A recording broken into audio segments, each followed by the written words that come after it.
Thank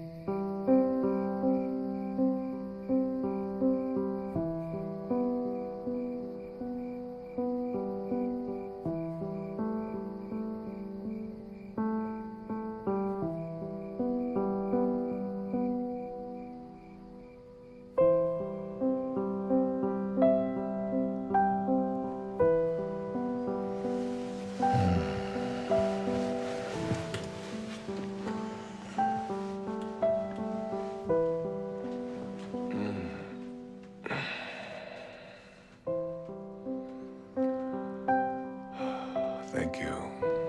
Thank you. Thank you.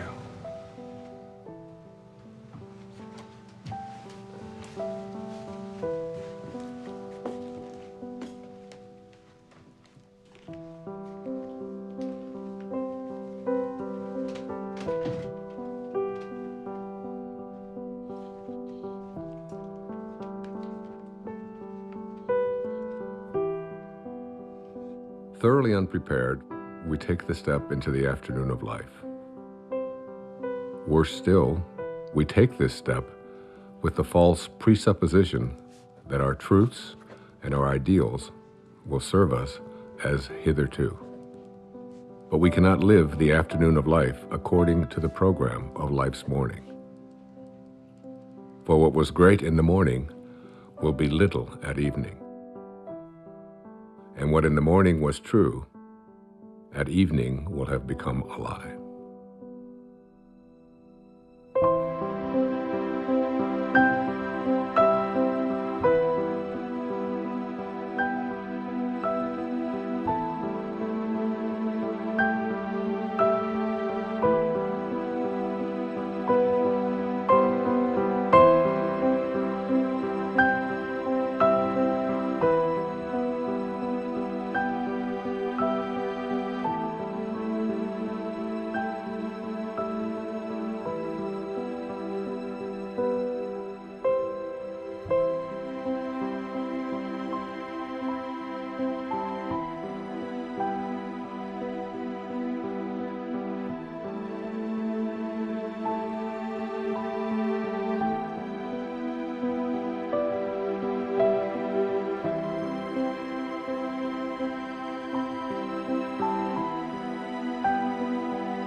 Oh, hey. Hey.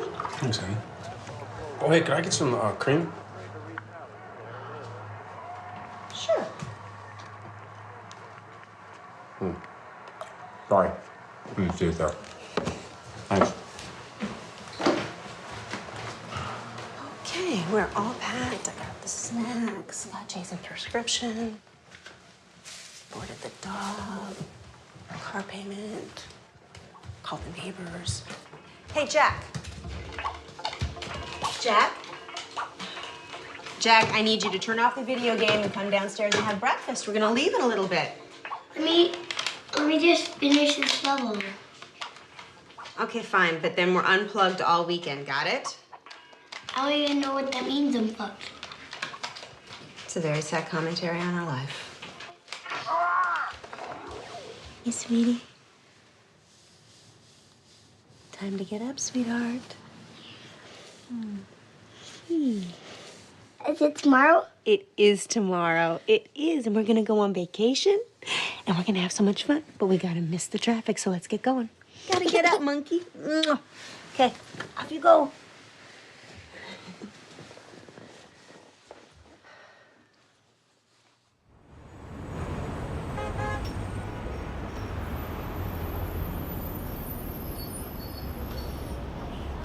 You're overreacting, Larry. I don't know what they can do. They can do a lot of damage to your image, Chad. Now listen, you have a brand to protect. More development can't afford lawsuits from environmental groups. This just isn't the right climate for that kind of stuff. What are you suggesting? I suggest you decide on some sort of compromise, or we'll be tied up in court, and you won't be able to start this project at all. You know, why didn't this come up when we did the impact report? I mean, for God's sake, we're talking about a tree. No, it's more than a tree. Chad, your pre-sales are already dropping, and now you're giving off the appearance of being insensitive. I am insensitive. It's a tree. You're paying me a lot of money for You know advice what, that you're not Larry, listening we'll to. talk about this later. No, wait a minute, Chad. You're charging me Chad, by the please, minute. I'm hold on. hanging up now. Don't hang. What was that about? I'm 80% done with this subdivision. Why don't you just not build near the tree? Then I lose money and you don't get your bonus. I'm not reconfiguring an entire section of it because of a tree. Never mind then. Have you made a decision about the board meeting this weekend in Monterey? Wait, what is this about? The House of Hope and Promise. Next time someone asks me to be on one of these boards, shoot me. Hugh Johnson is on it, remember? I went to great lengths to get them to ask you to be on it. Yeah. If Hugh Johnson's on the board, I'd better be on the board. In case you've forgotten, the House of Hope rehabilitates homeless families. I have put all of the information in this file for you. You can catch up on their mission in the car on the way there. I know what their mission is. It's to give handouts to people who can't handle things themselves. You know what? I never got a handout, and I managed okay. I will call your publicist and get them to say something about your philanthropic work. Hey, actually, that's a good idea. That'll deflect from the whole tree issue. Always thinking.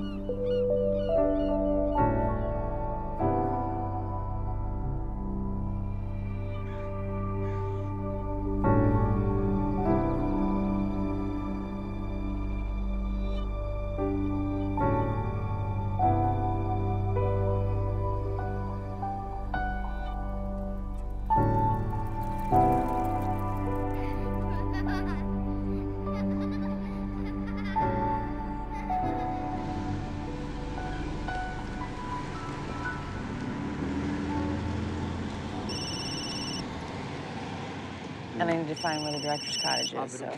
Hello? You gotta get a new van, bro. Yeah, what happened? Is it? Well, it's kind of hard to hear you. The reception's shoddy up here. What do you mean they're reconsidering? You're kidding, right? Well, you're my agent.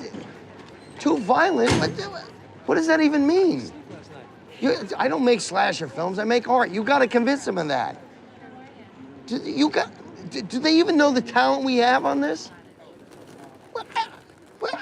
You got to find a way to get them. Look, he shook my hand. He looked me right in the eye, and he said, "This is a go project. I want to do your film." Yes, because if the money doesn't come through, I'll have to scramble to get another investor. I thought this was a sure thing. Excuse me, coming through. You want to make me happy? Get the money for my film. That would make me happy. I gotta go. I'm on the Wayne Dyer thing. Hey, bye. Wow, damn. Is there anything we could do? You got about $5 million? If I did, would I be here? Then I don't think you can help me. Cheer up, David. It's a quick job. It's quick. It's quick and fun. It's 6:30 in the morning, Sarah. It's not gonna be fun. It's just a job. Nothing artsy. We'll get them their footage, and then we're out of here. Wayne! Good morning, David. How are you? I'm great. I hope this isn't too early for you. Oh, no, I've been up for hours. Good, good. This is Rob, our cameraman. We're very lucky to have Nice him. to meet you. Ron does sound. Hey, Ron, nice to meet you, my And friend. this is Sarah, my Sarah. production coordinator. Sarah. She's Pleasure. very resourceful. Great. If you need anything, just ask her. Got it. So if you're amenable, I thought we'd head down to the social hall area and then set up down there. Let's do it. I'm ready. I've been ready for hours. Yeah. Oh, let's do Grab it. your cape. Let's go. Super. After Do it. you, Jonathan. All right. All right. How'd you sleep? I slept great. Oh, is there I'm anything? excited about this. Is there any expectation I should know about? I have no expectations. I'm totally in your hands. Whatever you want to do, I feel sorry Okay. for you, Dr. Dyer. You're sorry you said that. I'm just gonna blot you a little bit there. You got a little shine. Okay. You can't go wrong at this place. Isn't it beautiful? It is gorgeous here. I'm sort of allergic to nature myself. Oh, I just love it. I'm so thrilled to be here. He looks good. You want less trees, more trees? How's that looking? Sure, that's fine. Do you know anything about the history of this place? Have you looked into it? Not really. We just go where they send us, you know? The guy who runs this is a fascinating guy. He was telling me about the history of it. You know, I can't hear him. Really a magical place. It's a, it's. Can you say that again? I'm sorry. It's a magical place. I got him. Back in 1913, Julia Morgan, she was an architect, and she designed this entire place. They set it up as a conference center for the Western Division of the YWCA, and they would hold all of their meetings here. And the name of the place, it's called a Silomar. You know, who knows what a Silomar is? And I was asking him, he said, well, a silo or a silio means refuge, and mar means sea. If we're good, we can start. That's interesting. Hear that, David? I heard it, yeah. This is a refuge by the sea, and it's just stunning. It's just so beautiful. I'm so excited to be here. Wayne, just so you know, tomorrow and the next day, we'll just ask you questions, and you go ahead and answer, and then we'll move locations and do more of the same. And I'll also be shooting some B-roll over the next couple of days. What again? B-roll? B-roll, like walk and talks and exercise. You're shooting the bees that are here? Yeah. Listen, it's your vision. I'm open to anything. Whatever you see, I'm happy to go along with it. Well, I'm more of a technician on this one. Really? Well, you know what? You might find yourself learning something. Maybe. Well, I'm open to it. Great. Let's go ahead and roll camera. We're speeding. Sounds good. All right, Sarah, would you be kind enough to slate it? I would love to. You're gonna slate me? I'm gonna slate you. All right. Dr. Dyer, interview 1. Okay, Wayne, you came up here to write your latest book. Can you tell us a little bit about what you came up to write about? Yeah, I'd be happy to. One of the things that has intrigued me over the years is so many people coming up when I talk about purpose and finding meaning in their life is what is my purpose? How do I find it? It always seems to be eluding me. I can't seem to get there. I've always felt that the real purpose of life is just to be happy, to enjoy your life, to get to a place where you're not always trying to get someplace else. So many people spend their lives striving, trying to be someplace that they're not. They never get to arrive. One of the ways to understand about how to find your purpose in your life is to return to nature, to find your own nature.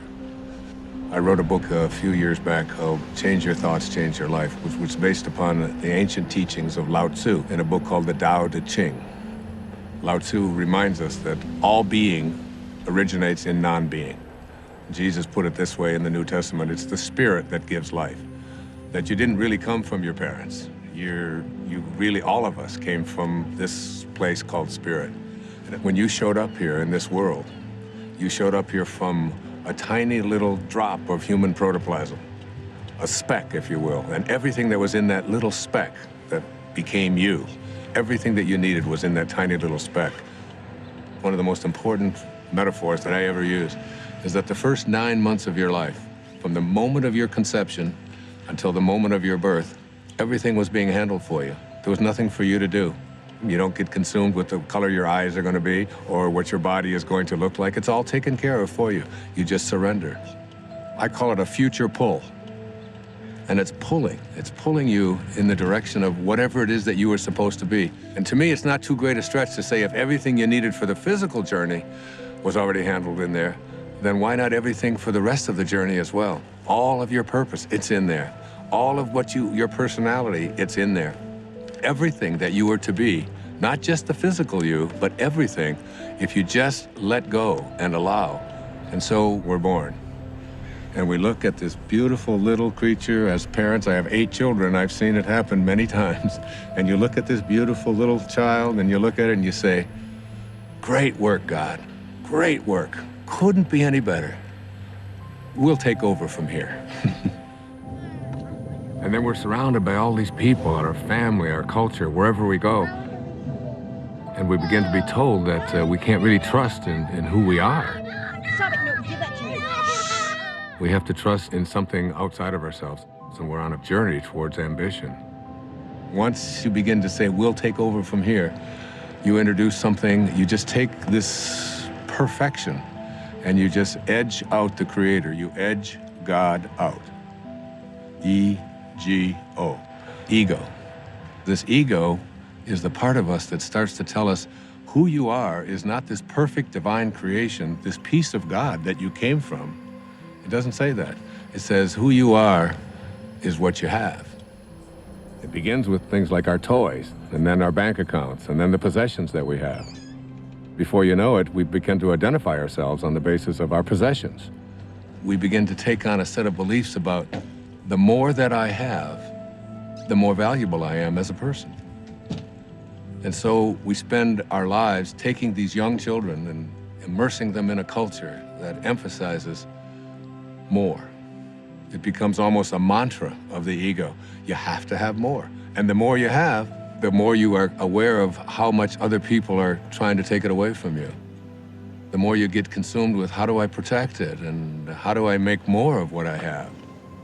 The dilemma here is that if you are what you have and things go away, then who you are also goes away in the process. Going somewhere? Yeah, I thought I'd come with you. Why? Why not? Because this is a work thing. I'll be in meetings all day tomorrow. I'll have nothing to do. Doesn't matter if you're busy. I'll go shopping or something. I'll be fine. Hi. Sorry, we won't be needing you after all. Thanks, you can go. What are you doing? Come on, it'll be a beautiful drive. Which car should we take? You are not coming, and I do not want to drive. I want to be driven because I have work to do. Okay, well then I'll drive. Let's take the Porsche. Denise, the place I'm going, it's not the kind of place you're used to. It's rustic. I think I can handle it, Chad. I know how to rough it. You know, I don't understand the sudden desire to spend time together. I just want to get away. Would you prefer I got my own room? Okay, what's wrong with you? Maybe I'm interrupting something. Oh, come on. Are you meeting someone out Of there? course not. Look, I don't even want to go to this thing. Well, then all the more reason I should go with you. You're not going to fit all those bags in the Porsche.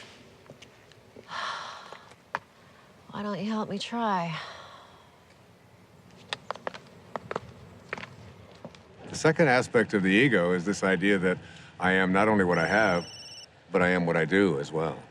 You gonna get that? No, please, go ahead. Oh, it's all right. No While we're problem. stopped here, do you want anything, Dr. Dyer? You want water or anything? No, I'm fine. Still rolling, guys. We're cutting. What? Oh, keep rolling. Please. So, second component of this ego is the idea that not only is who I am what I have, but it's what I do.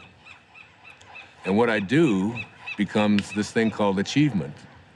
And in this whole world of believing that I am what I do, we become consumed with this whole idea of my success, my value, my worth as a human being is based upon how much I accomplish. So I have to make more money, I have to get a promotion, I have to compete with everybody else who's trying to get what I have.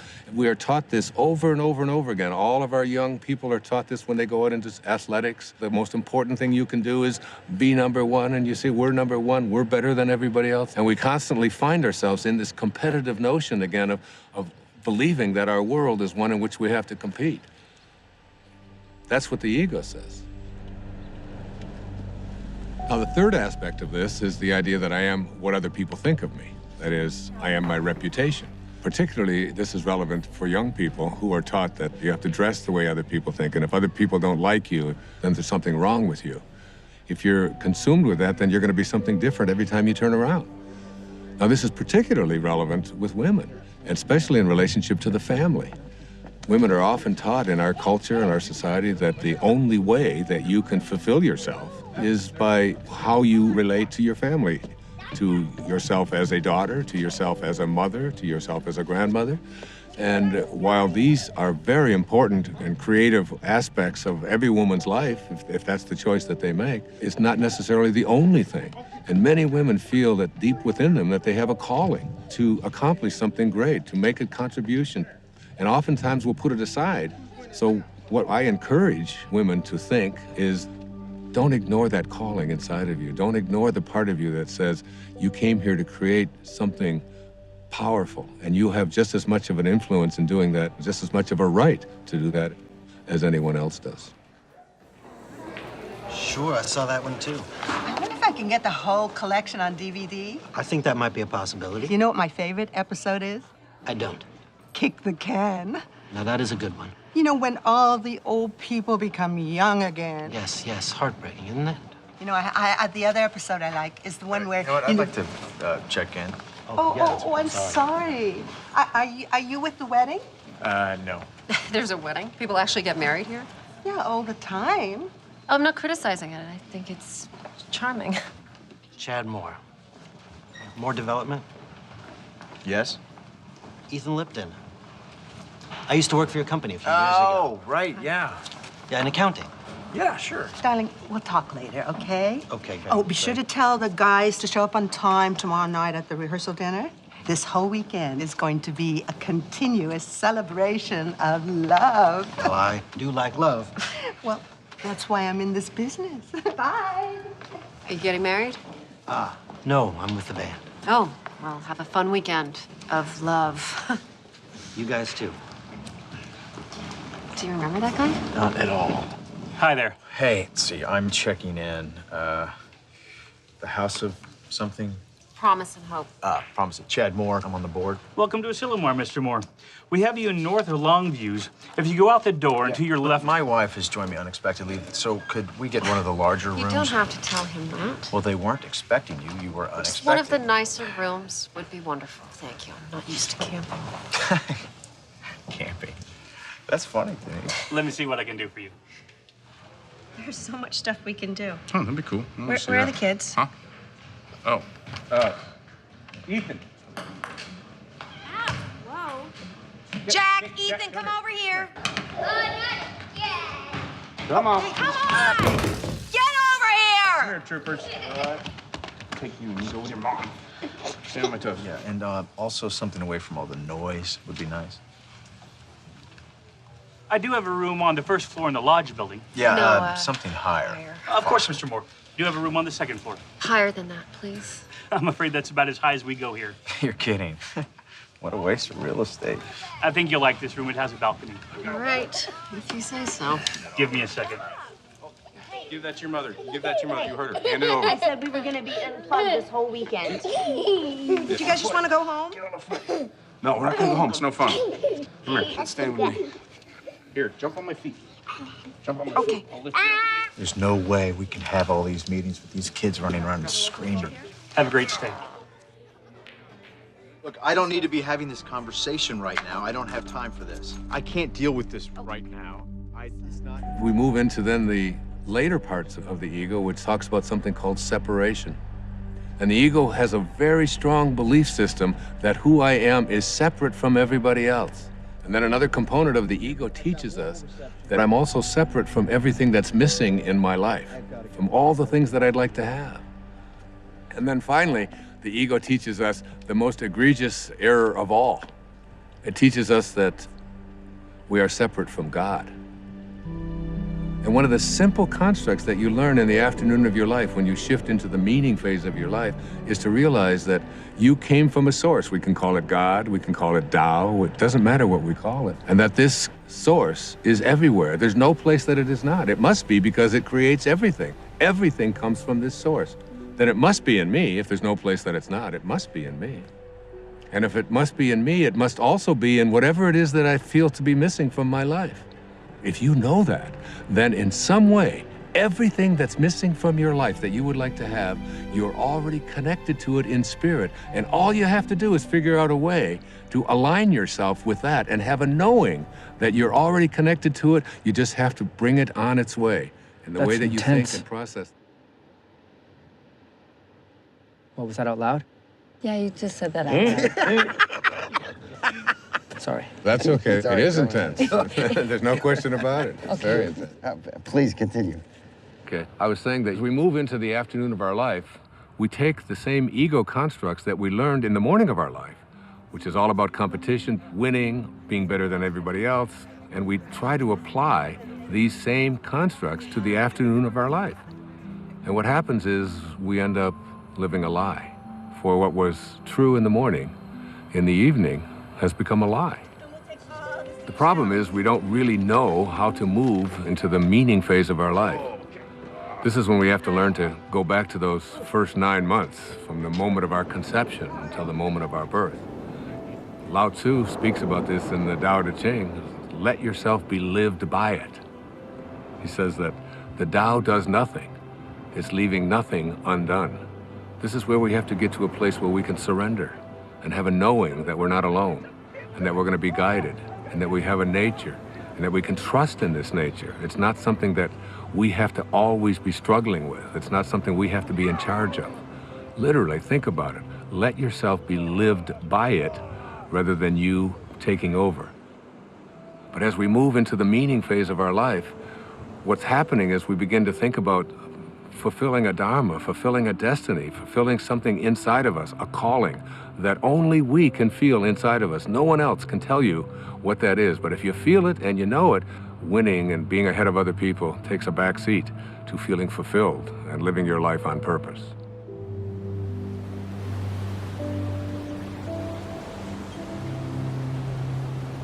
I'm coming to get you. No, Ethan! Don't throw sand.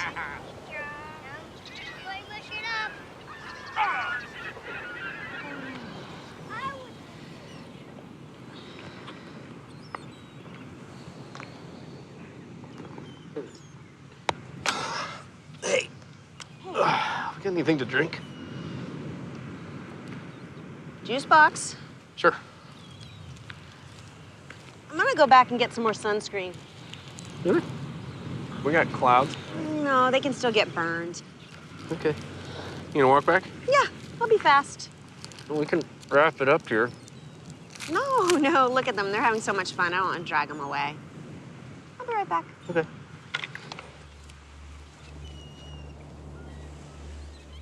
You got some great stuff. Well, I think it was a good start. I think it really was. I think you're going to see this thing come together in some unexpected ways. You're going to be surprised. You really are. Directors don't like surprises. Well, you're in for some. Great. I'll see you in the morning. I look forward to it. Thanks for everything. It was great. Thank you. Thank you, guys. Thanks for everything. Yeah. Thank you. You're welcome. See you later. Yep. Okay. See you tomorrow. Thank you.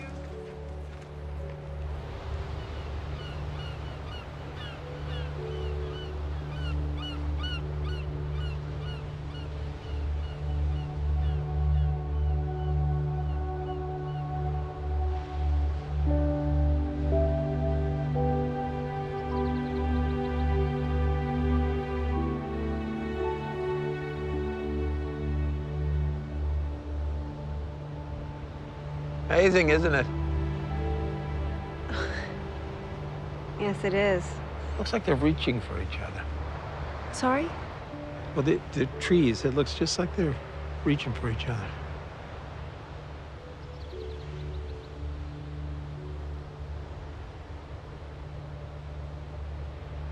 Yeah, you're right, it does. The whole place. It's like a different painting every day. You know, you're very fortunate to work here. I know. Hey, you want a lollipop? Excuse me? It's root beer. You like root beer? Actually, I do. It's root beer, but with a little bit of licorice. Thank you.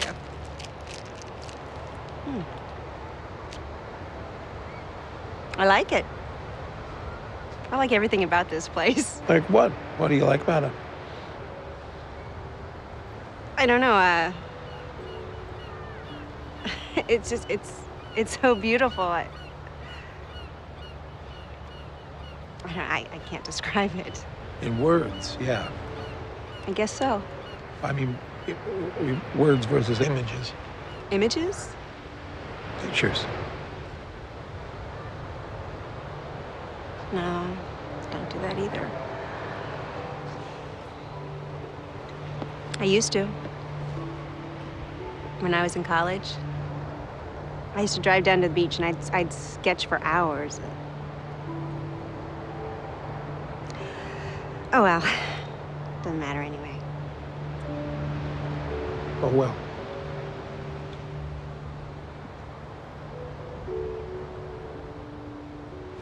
Hey, Mom. Where you been? What? We got cold. You eating a lollipop? I am. You got any candy for the kids? No, I'm sorry. Oh, that's all right. Let's go back. Come on, buddy. Let's go. Yeah. All right. It's okay. Here. I don't get it, to be honest with you. That really doesn't surprise any of us, David. Seriously, if I didn't have ambition, nothing would get done. Is that supposed to be a comment about us? You have a napkin, please. You know what I mean. Like we're supposed to sit around and wait for things to happen to us magically. There's nothing wrong with a little magic in life. I can't trust magic. What I can trust is my own will to get things done. That's my main problem with what Dr. Dyer's saying. Okay, he's right there. You want to keep it down? He didn't hear me. Dr. Dyer, you want to come hi. join us? Sure, I'd love to. How you guys doing? Great. Good. This chicken's great. Good, good. So, Dr. Dyer. Yes. We were all just discussing your Right. first interview and all those things you said. And basically, David thinks that it's all BS. What? David? Really? I don't think all of it is. I mean, I'm entitled to my own opinion, right? Absolutely, you are entitled to your opinion, and I respect it. And you know, David, you don't have to get this all at once. You know, just get a little bit at a time. That's all it takes. You know, you just start practicing it. Eventually, it becomes a way of life, and you start living from a different perspective. I'm not really a spiritual person. I'm too busy. Yeah, spirituality is kind of like a luxury. That is true. I find it hard to find time to meditate. Let me ask you this. Do you think that you're an inspired person? Do you live an inspired life? Do you feel inspired? I have no idea. Really? Well, let's take an example. Let's supposing I had an apple pie that we had just made. And out of this apple pie, we take one slice. We take the rest of the pie, put it over here, and I take this slice and I give it to someone. Let's say I gave it to you, Ron, and I say, Ron, what is this? That's an apple pie? How do you know that? How do you know it's an apple pie? Because it came from an apple pie.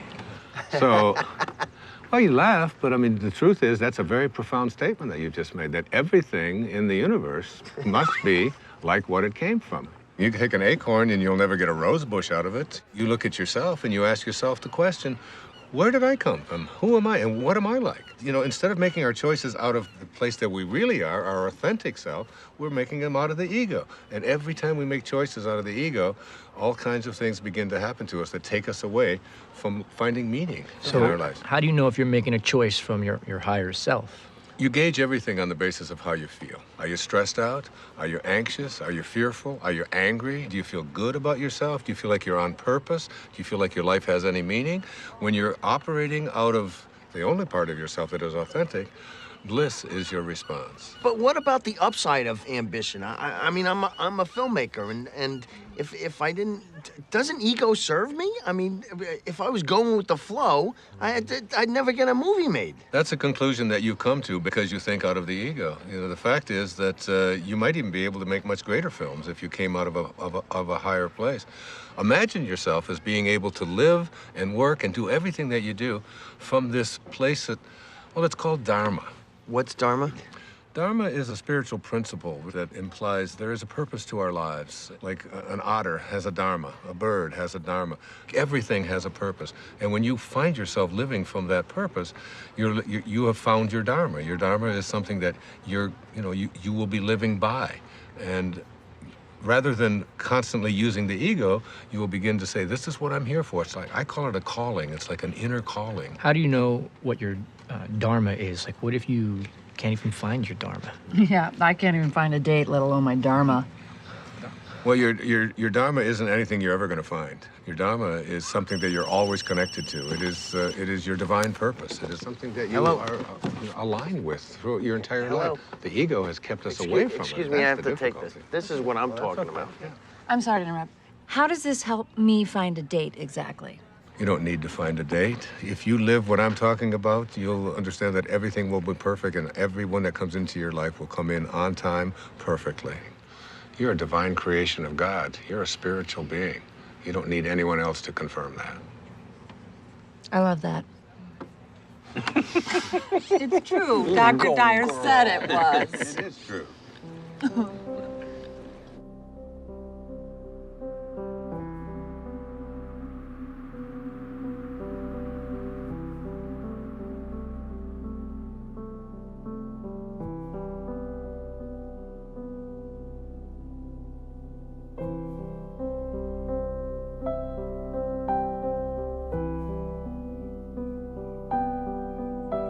You know, I don't want you to think that I don't appreciate what you're saying. I do. It's not that you would necessarily be concerned with what I'm saying because that's the ego telling you what to think, right? So you were listening? Yeah, I'm listening. I just think it's good to have a plan. Well, what's your plan? To be a successful filmmaker, to make a name for myself, to make money, to have a good relationship. So you're talking here about prosperity, you're talking about abundance, you're talking about happiness. I haven't any problem with that. I've been attracting abundance and prosperity into my life forever. I think it's actually quite easy to do. I really believe in it. For you? Well, you know, the problem what you're talking about here is the ego. The ego and your attachments. You know, you become attached to you know, how much money you're making and how well your film is doing and is everything working the way I've been told that it should work. When you become attached to things and they go away, you then lose who you are. But it feels so much like survival. We're not talking about survival here. We're talking about a shift away from the morning of your life and having to do everything for external reasons and moving into a higher place in your life. Why don't we start with that tomorrow? How to make this shift? It's a good idea. You know, I tell my audiences all the time that if this is something new to you and you've never heard it before, there's a shift probably heading your way as well. Ha! That's all I need. It could happen.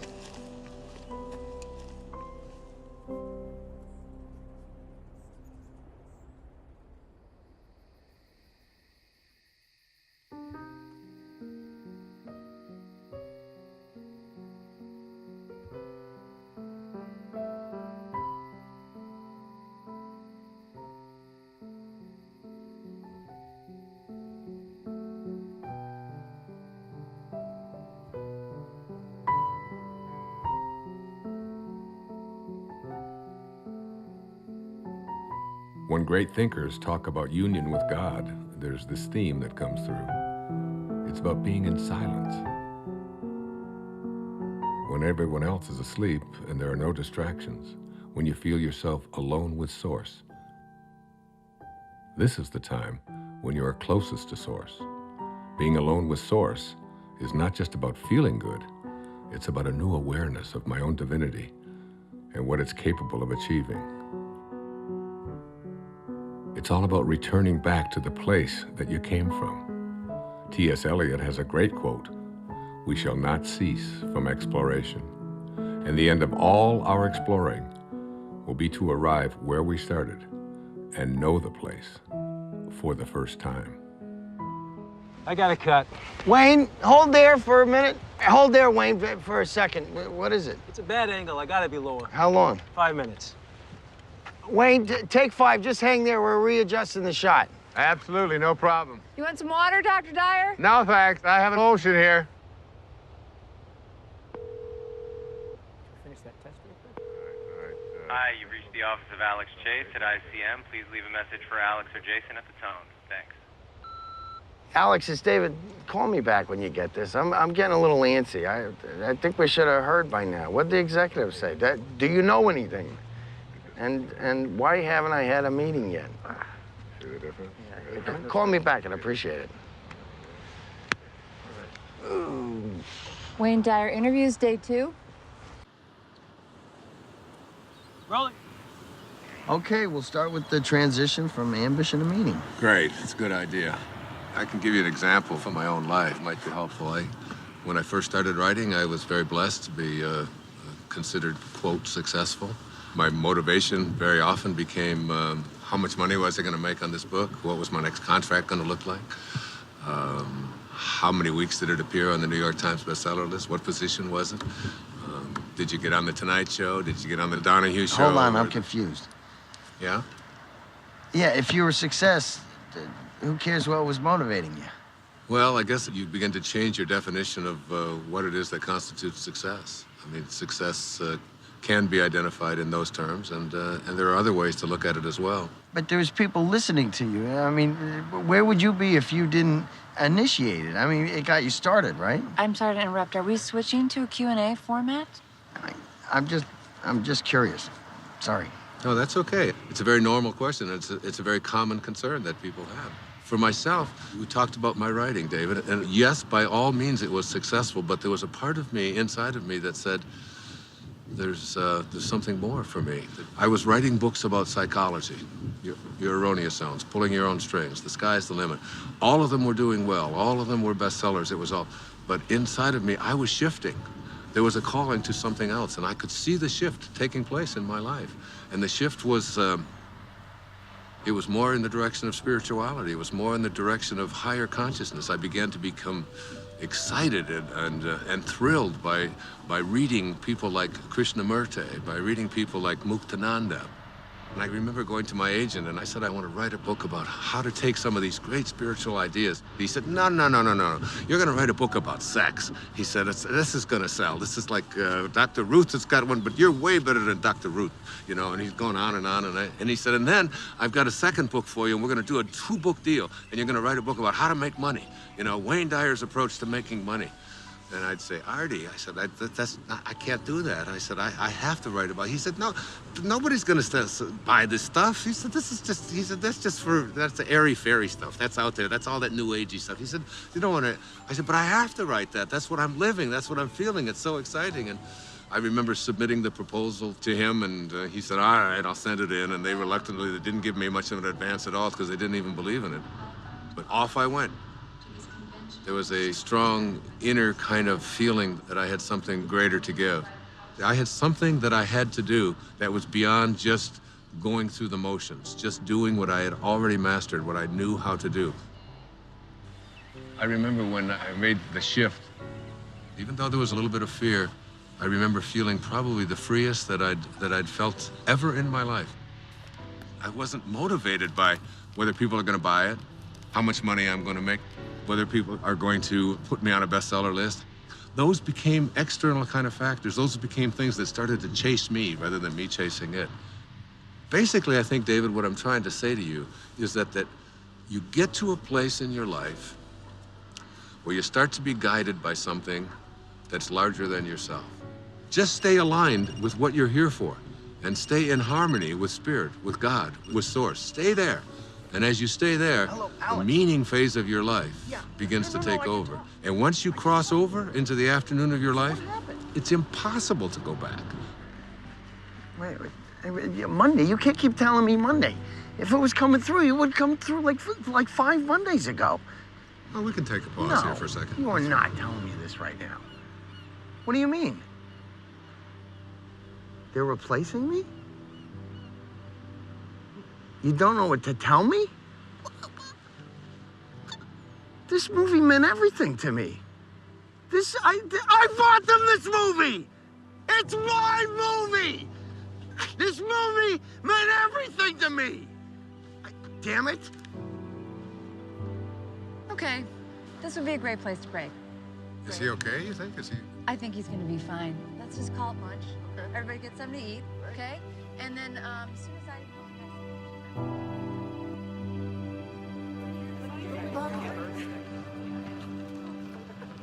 Lunch is 1/2 hour. If anybody is interested in the Marin County project, Hey, you up for a late game of golf? Oh, absolutely. Okay, I'll reserve it. Thanks. You know how long this meeting's gonna last after lunch? I don't really know. I think they're saving some of the big items until the end. Like what? Well, they're $1 million down in the San Francisco project. The contractor underbid, now they're over budget. You know what? Listen, you can catch me up on all that stuff this afternoon when we play golf. You're not coming back? Oh, no, I am. I'm gonna try. I just, got a lot of work to do. See you later. Okay.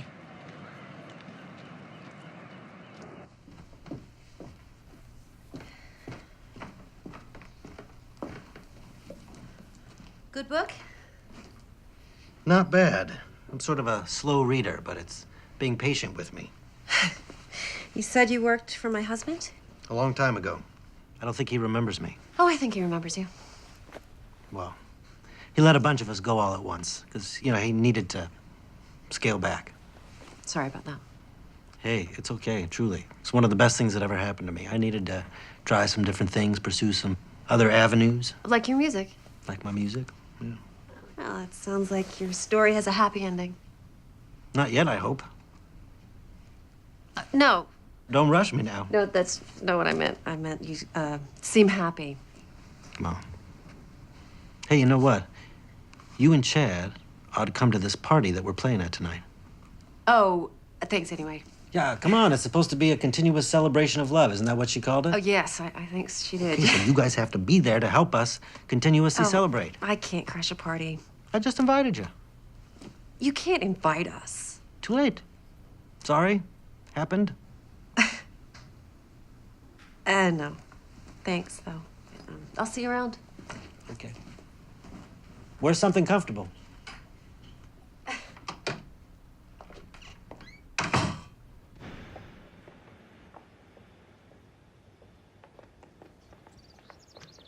Denise.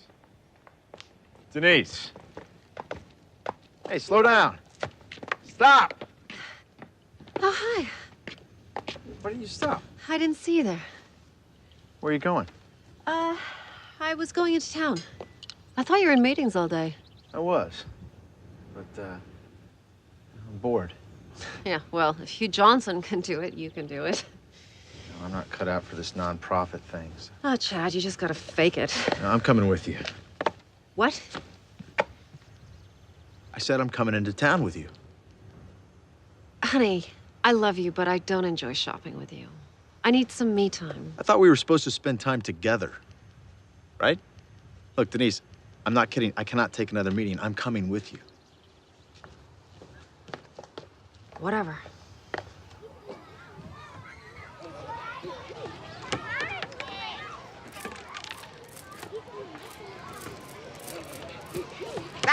Hey! Guys!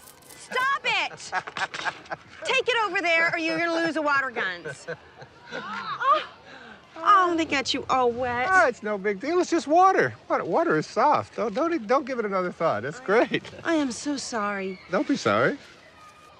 I've got 8 kids of my own. I've got grandchildren. You know, these things happen. Things get messy once in a while. It's fun. Well, thank you. That makes me feel a little bit better. I always see it as an opportunity to sort of practice what I call non-interference. Oh, I wish I could do that. Oh, you can. Of course you can. Really? I mean, I'm their mother. Isn't that a little irresponsible? I don't see it as irresponsible at all. I think parenting is not about having children lean on you. It's about making leaning unnecessary. Yeah, they've got a compass. Let them follow their own compass. What would I do with myself if I wasn't interfering? Oh, I don't know. Do you ever think about music or art or something like that? How'd you know? Know what? Nothing. Thank you. It was really, really nice talking to you. Well, you too. God bless you. Namaste. Namaste. All right, guys, come on. Time for lunch. I don't want to eat. Me either. Dad, before they eat them. Just come and eat when you're hungry.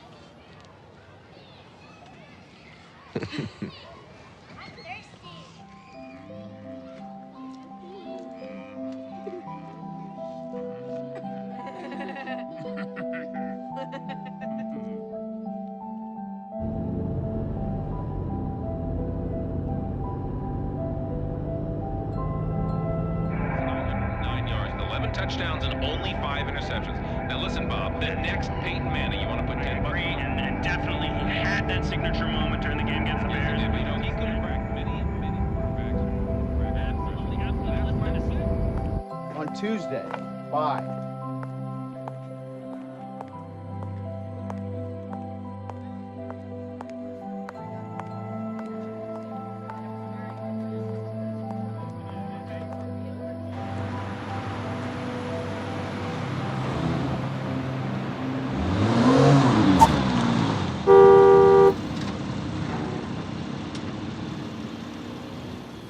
I think I'll return that dress. The one you just bought? The red one. I waited 45 minutes for you to decide if you were going to buy that. I don't think I like it. Then why'd you buy it? Actually, I think I already have it. It took you an hour to buy a dress that you already have. This is exactly why you shouldn't come shopping with me. Oh, I've got an idea. How about if we just not talk to each other at all?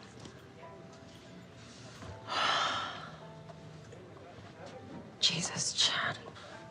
I really should have come alone.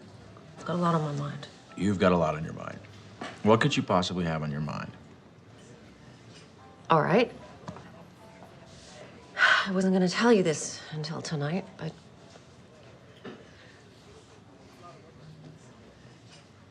What? This weekend is a write-off for you, right? Because you're on the board of that charity. Right. You're about to have another write-off. What's that supposed to mean? Ugh, God, I'm trying to put this in a way you can relate to. Yeah, well, I'm not relating. I'm pregnant. What? You're joking. No, I'm not joking. I don't want kids. I know. I didn't either. But this just happened, and I thought, I don't know, maybe it's time for change. You know, that we should experience this thing that everyone says is so wonderful. You know, maybe it's time to stop being so selfish and start thinking about something other than... I want to be selfish. I like being selfish. I like our lives. We come and go when we want. We're happy. Oh, you think we're happy, Chad? I don't know if we're happy. I mean, God, you're always at work. We never see each other anymore. I'm always at work because I need to buy you the things that you want, Denise. Cars, clothes, houses, everything you want. But still, it's not enough to make you happy. Please, keep it down. I want this baby. I think it could be the most wonderful thing we could do with our lives. Come on, I get what this is about. This is about you feeling like you haven't done anything in your life. So you think you need a baby to feel validated. Well, you know what? I don't. I worked my way up from nothing, and I will not sacrifice our lifestyle so that you can indulge in yet another distraction. Wow. A baby is not a pair of shoes, Denise. I know that, Chad. You are so cruel, and you're so mean. God, you used to be fun. What happened? You planned this, didn't you? It was an accident. Sir, I'm gonna have to ask you to leave. Please. It can happen. How could you do this? How could you do this? Thank you so much. Thank you for making this the tender, precious moment that every Tender, woman precious dreams about. moment? We don't have tender, precious moments. we You know what we don't. did have? We had a prenup, an agreement. You signed it. No kids. I know, and I changed my mind, okay? People can change. Well, you know what? Chad. I didn't change my mind. Well, what are you gonna do about it? Divorce me because I'm pregnant? I might. As a matter of fact, I'm definitely divorcing you. Will you please shut up? I'm definitely Fine, I don't care. Go ahead. I'm better off raising this baby without you. Good luck. You signed that prenup. You won't get much. I'll make sure of it. I hate you!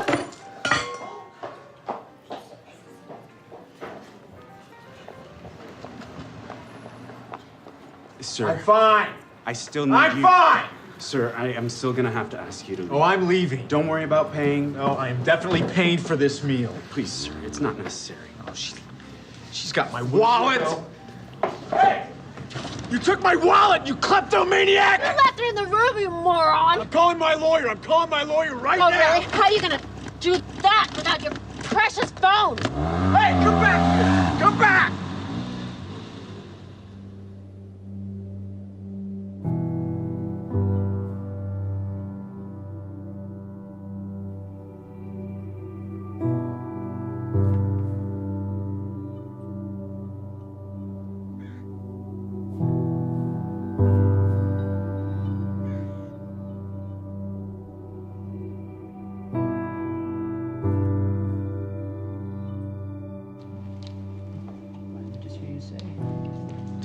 Testing. 1, 2, 3. Can you hear me? Great. Okay. Dave. Nice living being in the cold, Hey. huh? It is. You want to stay with the same frame size, right? Yeah, sure. Okay, guys. Ready. Okay. Crossing. Okay, Wayne, can you just shift your chair just a tiny... Sure. Thank you. Oh, perfect. Perfect. Okay, so we good? We are good. All right. David. We're rolling. David? David, why don't we take it from where Wayne was talking about the shift? We can just continue from there. Sounds good to me. Okay, this shift, this movement from ambition to meaning, from the morning to the afternoon of your life, generally it's preceded by what we call a quantum moment. Sounds strange, perhaps, to use a term like that, but quantum moment really refers to the characteristics of what it is like when you have what Maslow called a peak experience. The first of these qualities, there's 4 of them. The first of them is that it's very vivid. The second quality or characteristic of these quantum moments is that it's a surprise.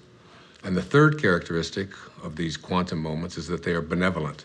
They always feel good. The fourth and final quality is that it's enduring. That is, it isn't just something that comes and then goes and it's out the window. It lasts with you forever. For example, I left drinking behind in my life 21 years ago. And I couldn't even imagine that I could have given it up because I'd always had 2 or 3 beers every single day for the previous 10, 15, 20 years. I couldn't even remember a day when I hadn't. And I knew that I had to make that change. And it was 4:05 a.m. in the morning. I could remember the clock when it turned. I woke up and there was like a breeze in the room, something that I'd never experienced before. The smell of roses. This was 21 years ago now. I can tell you what was hanging on the closet, the hook that I had there. On the mirror there, I had a cartoon that I had there. I can still see that thing exactly as if it happened this morning. The vividness of this is something that I've never, ever been able to forget. I can remember how surprised I was at what was happening at that time. It was almost as if some kind of force had taken over, and I was just amazed by it. So if you're lucky this happens to you? David, it has nothing to do with luck. It's like when the moment is right, when you are in a different state, in a different place in your life, exactly what is supposed to happen will happen for you. The low points in your own life, these times when you think that nothing could go any worse, oftentimes are the things that we need to propel ourselves to a higher place. Let me give you an example.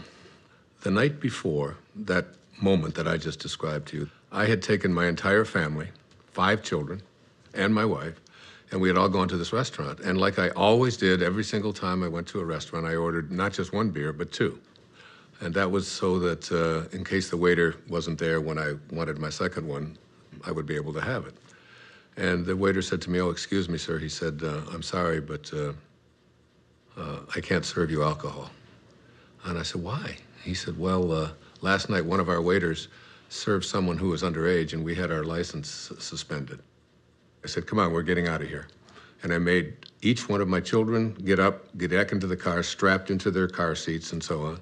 My wife, who, God knows, had so much to do, and it was such a hardship for her. But it didn't seem to matter to me at that time because I wanted to have my beers, and I was making myself more important than everyone else. And we drove off and went to another restaurant. And I can remember thinking that night as I went to sleep how ashamed I was. My wife tried to talk to me a little bit about it, but I would have none of it. I was right, and that's just what the ego always makes you. It makes you right. And that night, that experience that I had at 4:05 a.m. the next day, not only did it get me off of alcohol, it probably saved my life. It transformed my life in so many different ways. And it was all because I was open to it.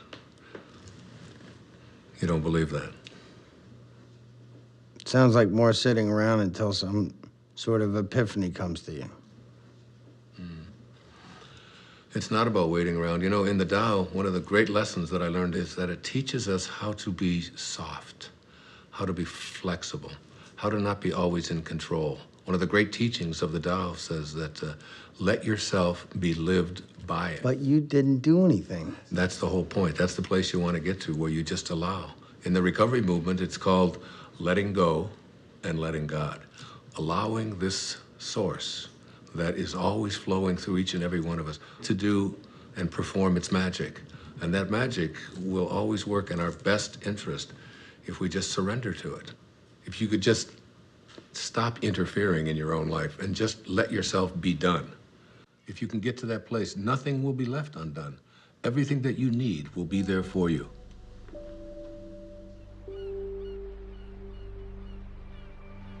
It's mysterious for most of us because we believe that we're the ones who have to do everything. Isn't it interesting that you had everything you needed in the first 9 months?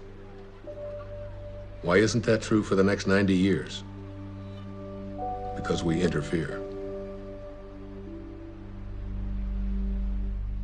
When I was 19 years old, I was in the United States Navy and as an enlisted man. And I was given my assignment to join the aircraft carrier, the USS Ranger. and it was on deployment in Yokosuka, Japan. So I boarded a refrigerator ship, the USS Vega, in Alameda, California. And just as I was getting on that ship to take my 29-day voyage across the Pacific Ocean, my Uncle Bill Volek, who was a school teacher in Hayward, California, handed me a copy of a book. And the book was a collection of short stories written by Leo Tolstoy. He wrote not just great novels and great stories, but great spiritual literature as well. He was considered to be the soul of Russia. And the first story in this collection was called The Death of Ivan Ilyich.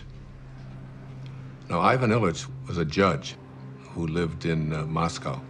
One of the more important features of this story is his relationship to his wife, who he basically hated because he despised his work. And he felt that she had pressured him and pushed him into doing this, that it was a prestigious thing to do. And he was filled with internal rage and anger at what he had done. The title of the story kind of gives it away, The Death of Ivan Ilyich. You know he's going to die. Now, Ivan Ilyich was lying on his deathbed, and his wife is holding his hand, this woman that basically he despised for all of his life. And he looks up into her eyes, and his last words are, "What if my whole life has been wrong?" And he died. I was very shaken and very moved by that. And I took out a pad of paper, and I wrote a note to myself. And I said, "Dear Wayne, don't die with your music still in you." And I've lived that for my entire life. When you die, you will return to that source, and you will be in that space of love. But the Tao says that you don't have to die to get there. You can die to the ego and live from that space of perfect love while you're here. That vivid, surprising, benevolent, enduring quality that defines the quantum moment that leads us into the shift is really an indication that you're returning back to the source. You're beginning to live from the Tao. It's reconnecting with the field of intention. In Greek, the word enthusiasm breaks down to entheos-iasm, which means the God within. When you have passion, when you have enthusiasm for something inside of you, that's really God speaking to you and saying to you, don't get to the end of your life and have to be able to say what Ivan Ilyich said, "What if my whole life has been wrong?" I can't think of a greater tragedy than that.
Hey, Mom! What is it? Earth to Mom, where'd you go? I'm sorry, it's just... It's so beautiful. I was imagining how I'd paint these trees. You don't put paint on trees. Oh, no, honey, it's, like make a painting of it. You know, like you make a picture in school? Mom, you're not a painter. I haven't seen you paint anything. All right. Next one to that rock up there. Wiz, go! Go! Let's go get him. Let's go get him. Go, man, come on. What did you do?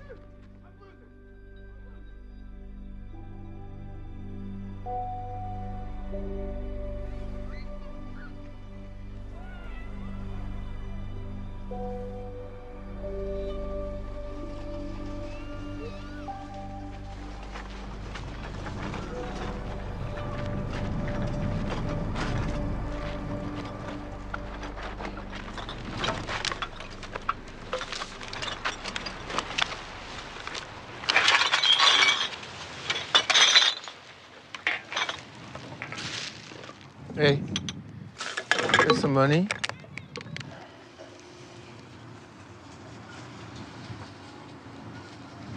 God bless you. What? I said, God bless you. Why would you say that? I didn't even give you any money. You got any money? Not at the moment. What do you? Need to call a cab. Hey, here you go. This should help you. Thanks. Wouldn't happen to have a cell phone in there, would you? I don't need one.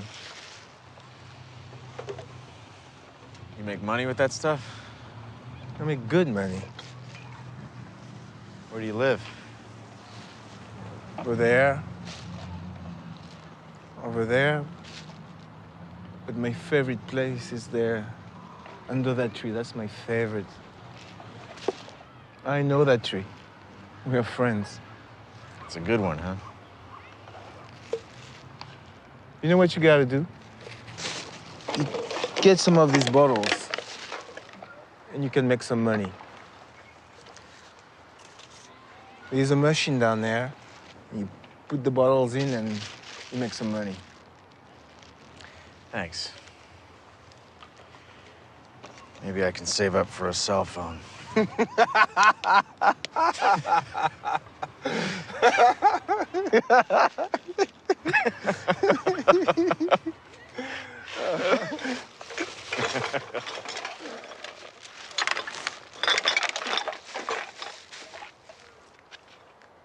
Hey. Do you have some money?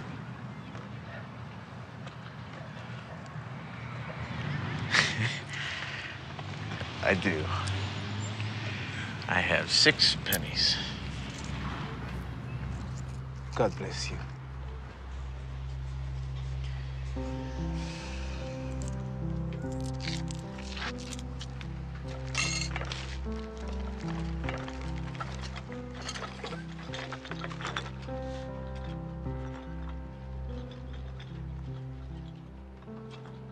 Synchronicities. It's like a collaboration with fate.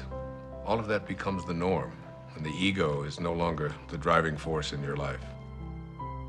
You begin to recognize that there's a powerful organizing intelligence that's in all things, and it's working with you and for you, almost as if you're making it happen by just being connected to your source. The destiny that appeared to be imposed upon you by something outside of yourself is no longer the relevant driving force in your life. You're connected to the source, and it's almost as if this divine organizing intelligence, God, the Tao, whatever you want to call it, it's almost as if it's saying to you, you play the music that you came here to play, and I'll be there to help you overcome any struggle or any obstacle that comes along. And it's not going to be a struggle because Source is supporting you. Yes, hi. Could I get a cab, please, to Monterey Motors? Yes. Thank you. Thank you very much. Bye.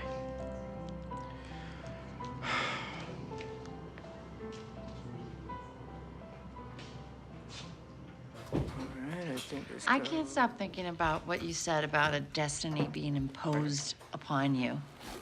Well, you know, I think all of us, each and every one of us, have a knowing within us. You know, it's been said that when you trust in yourself, you're trusting in the very wisdom that created you. It's there to tell us who we are and what we're meant to be. I know, but so much of Hey. society is putting stuff You wanna get a on drink? people. It seems like all the time. good. Dr. Dyer, can I ask you a question? Sure. Are men and women different when it comes to this? Do they shift differently? It's very different, as a matter of fact. There's some recent studies that have just been published on that. I'd be happy to share them with you if you like. That would be great. Okay, super. All right, I'm taking off. Okay, man, I'll catch up with you. So there was this incredible study done. It's, I've got it right here. It's called The Moment That Turns Your Values Upside Down. And there's 4 components to it. There's men and women before and after. Now, before one of these quantum moments, they were asked just to list the most important priorities of their life, from the most important to the least important. Now, for men, the very first and most important value that they had learned was wealth, the accumulation of money. It's not really that big a surprise, because we are taught as men when we're growing up that your job is to support your family, your job is to get ahead. And the second most important value for all of these men was a sense of adventure, to go out there and, you know, conquer the world. Be the guy. Yeah, absolutely, be the macho guy. The third was achievement. You know, as men, we're raised to believe that you are what you do, what you accomplish, what you're able to create. The fourth is the idea of pleasure. You know, going out with the guys, getting as many dates as you can, having as much fun as you possibly can. The fifth of these is to be respected, all right? And we all know as men what that means, you know? You're not giving me any respect, man. And then you get out there, and when you're growing up and you're a kid, and if you don't get respect, you're having fights. Here are the top priorities of our lives, you know, be able to make money, to have a sense of adventure, to have, you know, to achieve, to feel pleasure, to be respected. That's basically the morning of our life. This sounds like my list. What are you talking about? When was the last time you had fun? Oh, do not even listen to her. I know how to have fun. Do you mind? I'm trying to hear Wayne. Go on. Thank you. I appreciate that. All right. So the second part of this study, which is the after. A quantum shift has taken place. Same questions, only it's many years later, and they followed this over a lifetime. And the number one value is spirituality. Spirituality. The number one thing. It has gone from making money to spirituality, which wasn't even on the list before. You can't even find it. I've got the top 15 of them listed right here. It's not even on there. The second one is personal peace, less anxiety, less stress, if you will. The third one is family. Now, family was on the other list, but it was way down before. Now, what happens after one of these moments, you begin to look around and say, what is it that's important to me in my life? And then the next is God's will. This is the one that says, I have a sense of purpose. And then honesty is the fifth quality. Not just honest that I don't steal, but how honest am I as a man, you know, with my feelings, with yeah, that's exactly right, you know. Those are the top qualities for men. So there's the before and there's the after. You can see what a significant change this is, what a shift has taken place here. Hey, everybody. Hello. Thank you. We are very glad to be here tonight. Steve and Lisa are dear old friends of mine, and so when they asked me about the prospect of our band playing at their wedding, I felt like I had no choice but to say, are you sure? Are you positive that's something you want to inflict upon your friends and family at your wedding day celebration? And Steve and Lisa assured me that that was exactly what they wanted to inflict upon their friends and family at their wedding day celebration. And so, here we are. You need a bossy man to love you, a bossy man to hold you close, a bossy man to dress and care for you, a bossy man to take control. You need a man with all the answers, a bossy man who run the show, a bossy man, he pays for everything, he never says I do not know.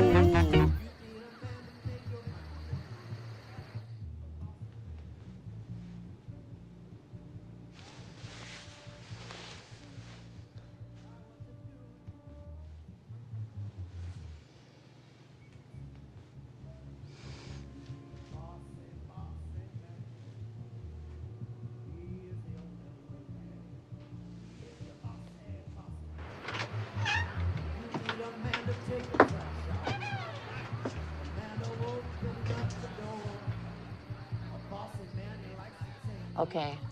I know what you're gonna ask. I can already tell. Yeah. What's the deal with the women? Bring it on. For women, it's even more astonishing. Before one of these quantum moments, the number one value is family. And it's not surprising because women are kind of raised in our society, in our culture, to be a good mother, to be a good daughter, to support your family, to take care of your children, and so on. The second one, which may surprise you, was a sense of independence, of feeling as if I would like to feel independent. Women are very conflicted. Yeah, makes sense.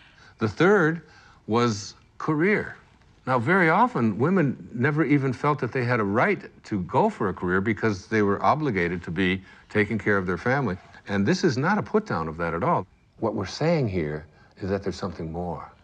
The fourth quality for women was fitting in, having to be like everybody else and so on. Yeah. And then finally, attractiveness. And this became not just like it's nice to look nice, but my whole values are, and how do I look? And where do we get this? You know what? That is so scary when you break it down like that, because where is it that we learn as women we're supposed to be pleasing everybody else all the time? Well, go on the newsstand. You know, all you see are magazines with pictures of girls with waists this big and, you know, with implants, lots of emphasis on makeup, having the right labels, carrying the right bags and so on. So these became the top qualities or characteristics or values for women before one of these shifts. Oh, I hope the after list is better. Their values shift dramatically. The number one value for women after having this experience, it's right here, is my own personal growth. Now remember, before it was like taking care of everybody else, doing the right thing, fitting in, and now it's all of a sudden, how am I growing as a human being? How do I feel about myself? The second is a sense of self-esteem. Am I worth anything? How do I feel about myself? Am I a valuable human being? The third one is spirituality. My sense of my connectedness to something bigger and greater than myself. And then happiness. Again, this wasn't even on the list. It was almost at the bottom of the list before. How often have women been raised to believe that their happiness isn't an important thing, that doing what they are supposed to do rather than feeling, you know, a sense of, I'm entitled to be happy. And then a very interesting one, it's called forgiveness. This became very important in their lives. Forgiveness. That's good, because then you can forgive all those people that gave you bad information about what you're supposed to be doing. Yeah, there's a whole lot of resentment that begins to take place in people. It's what so many people just go along with. Oh, Right. Joe. This is great. Hey, you're the best. Thank you so much. This is great. We should be filming this. Thank you very much. Good night, guys. You guys did so well on the hike today. Good night. Can I have a glass of water? Of course you can.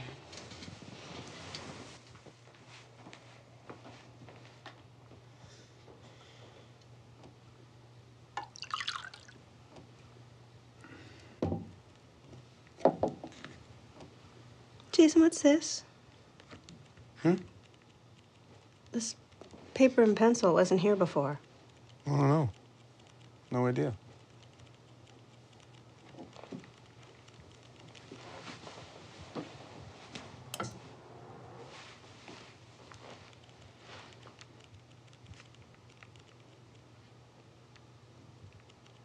Hey, Jason? I think I'm gonna take a shower. Okay.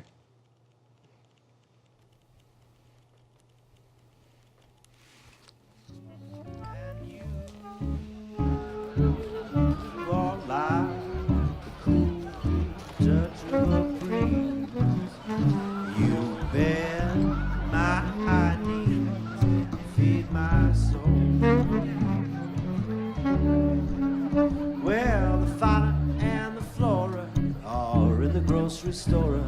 Someone's getting rascally and spry. Fauna says to Flora, I really do adore ya. Flora says, I know, tell me why. You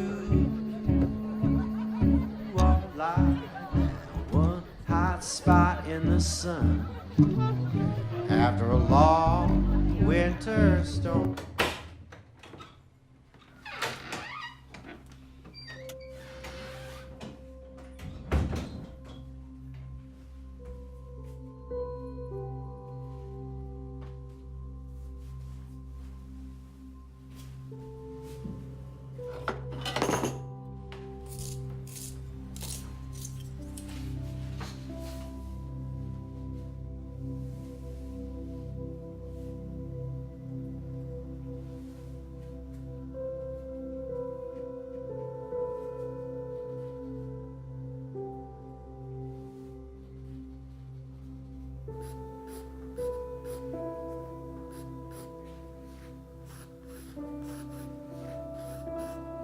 I don't know, would you guys like to hear? I think maybe the only true miracle that ever happened to me in my life. A real miracle? Yeah, it was an authentic miracle for me. It was a healing that took place that I still can't explain. So it was in the year 2000, and I had taken a group of 25 people on a spiritual tour to Assisi. I've made several visits there. In fact, I wrote an entire book called There's a Spiritual Solution to Every Problem, based upon the prayer of St. Francis. And I lectured for a couple of hours about it, and we all had visited the places where St. Francis had lived and performed so many of his miracles. The next day, we were going to take a tour to a place called San Damiano, where St. Clare, who was the first female to ever become a part of the Franciscans, lived. And on the third floor there was the bedroom, exactly as it was in the 13th century. There was a young man on that trip. He was 21 years old. His name was John. He was from Pennsylvania. He had cerebral palsy, and he had 2 very heavy braces on each one of his legs. We were going to go up to the 3rd floor. Now, this was a winding staircase to get up to the 3rd level where St. Clare's bedroom was. Now, John, in order to be able to go up the steps, he would have to move his leg out like this, you can imagine, and then he would go up the step, and then he'd bring the other one down, and then he'd go up the next step, and he would bring it back because his legs were stiff. But as we started to get into the very narrow part of the staircase, he couldn't, his legs wouldn't go out. He could only go this far, so he couldn't go up. And you can imagine he couldn't go down. It was impossible for him to go down. So there he was stuck. I was ahead of him. And he stopped me and he said, Wayne, I'm in trouble. I can't go up another step because I can't get my leg out to the side. There's no room and I can't go back down. What are we gonna do? And there was a whole row of people behind waiting to go up this very narrow staircase. So you have the picture? Old people don't whisper, 'cause old people can't hear. We'll just talk louder and louder, year after year. Stop looking at me funny, get over here, and I'll whisper. You have grape cheese on your chin. Oh, no. Thank you. No. Yes. Old wills grow stronger. Old backs grow stiff. Old feet grow wider and longer. Old dreamers drift. I'm drifting over your way.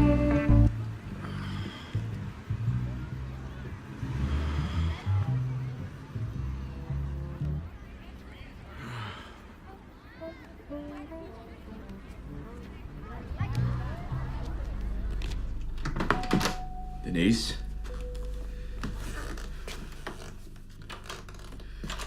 Denise?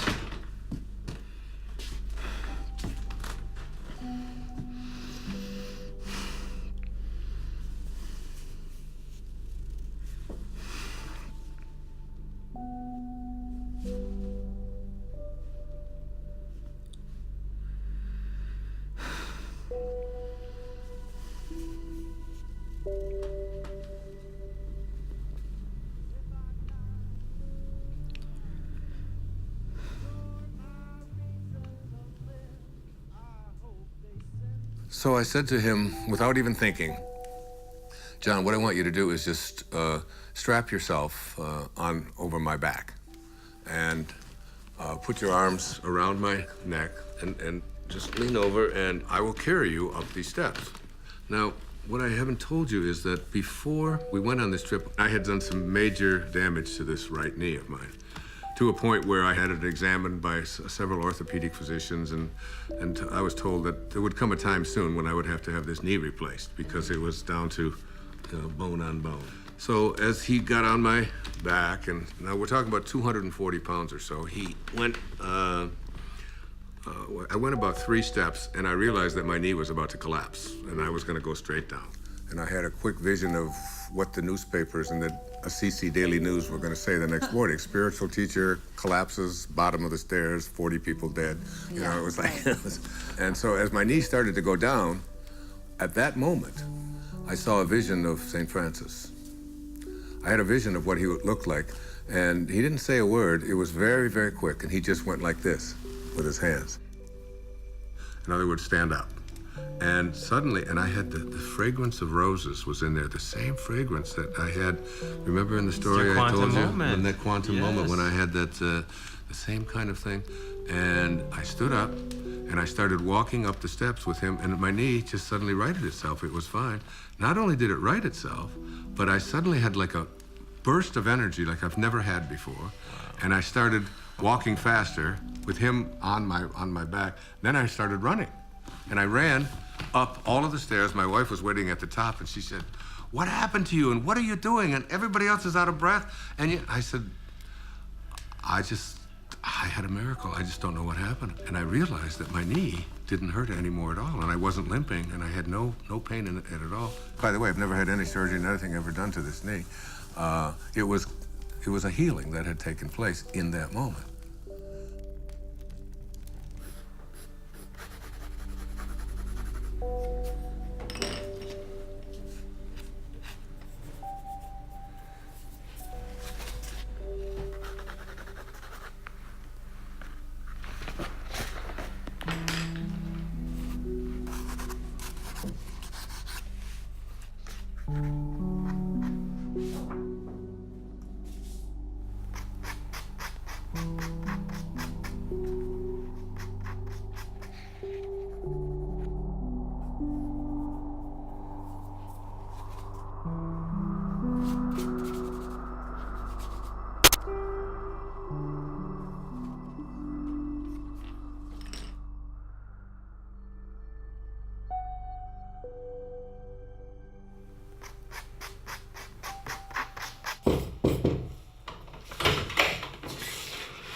Hey, you coming to bed? Yeah, I'll be there in a minute. What you been doing? Oh. I thought you were gonna take a shower. I did. And your clothes? I was going to, and then I got distracted. Huh. What you been doing? Nothing. Are you all right? What do you mean? Well, you just seemed a little checked out today. Just wondering if anything was wrong, or... No, I'm fine. Don't worry. I'm a little worried. No. Can I look? Jason, no. Quinn, I just want to look at him. Jason, no. I love what you do. I just wanted to look. Can you please go? Quinn, I just want to Just go. see... Please? No. You know, really, you're not very good anyways. Really, don't bother. Don't bother.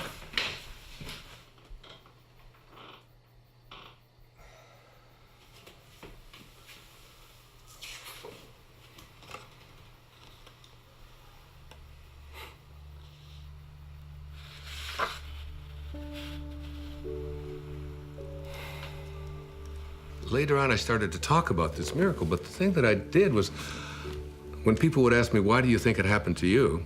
I would always say, well, why not? I mean, I'm Wayne Dyer, after all. You know? And I've written an entire book about him, and he's... I deserve a miracle. Yeah, and it was like, and I really believed that it was like a special sort of thing that came to me. That's what happens, you know, when you get your ego involved in it. And what happened in that moment is that I totally forgot my ego. It wasn't that I'm so grand and so spiritual or that I'm so special. My instantaneous reaction to what John needed was to just reach out to him, and that's when the miracle occurred. In one moment, without thinking, I reached out to a fellow human being in need and forgot about myself. And it was almost as if the door opened, the teachers found me and said, here it is. The best way to have those doors open is to forget about yourself and to reach out and serve. It's always about serving. It's, you know, one of the mistakes so many people make is they just think, well, I'm just gonna attract what I want into my life. And one of the things that I really profoundly believe in, you do not attract what you want. You attract what you are. What you are. I would have been too shy. I'm such an earnest guy.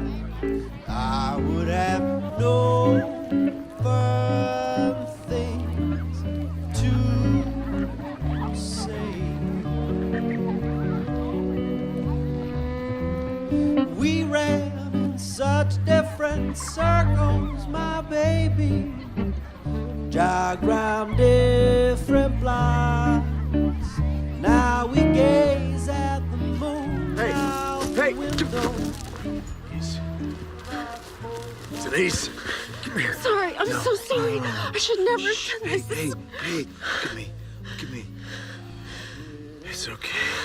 No, it's not okay. It's not okay. Everything's going to No, be okay. I Everything's did going to this. be fine. No, you didn't do anything. I knew how you felt. I did this. I did this more than you. Listen to me. I'm sorry. I love you. I love you so much. You're gonna be okay. Must have been our time. We found true love while staying at home.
Don't stop, that was great.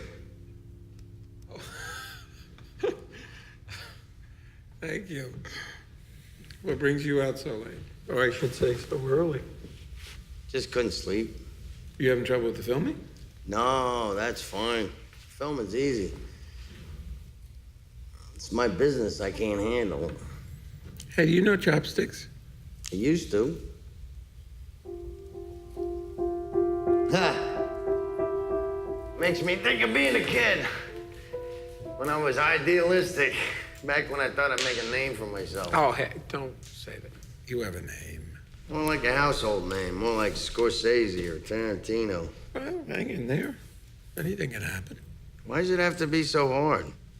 One minute I have the funding to make my movie, the next I don't. Can't get the money without the talent, can't get the talent without the money. And then they pulled it all out from under me. I don't own it anymore. Seriously thinking career change. That's a good sign. What is? You're giving up. That's good. How do you figure? You can't force these things. Right.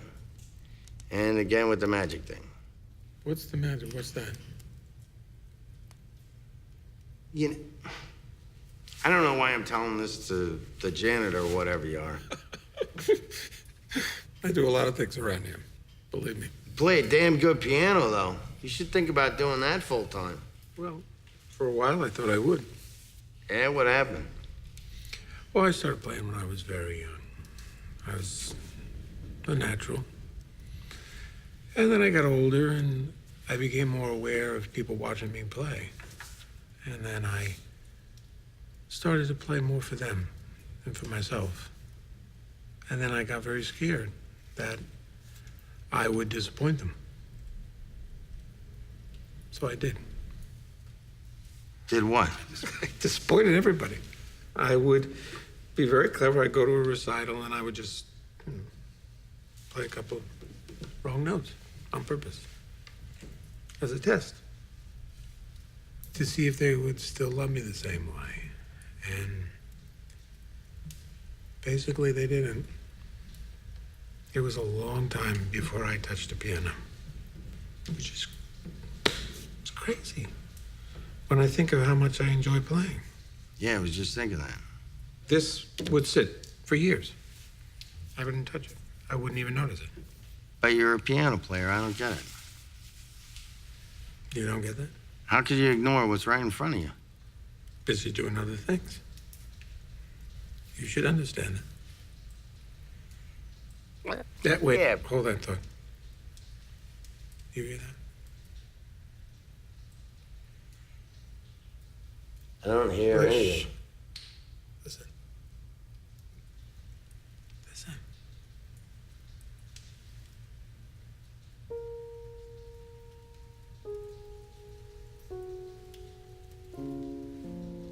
That's nice. I like that.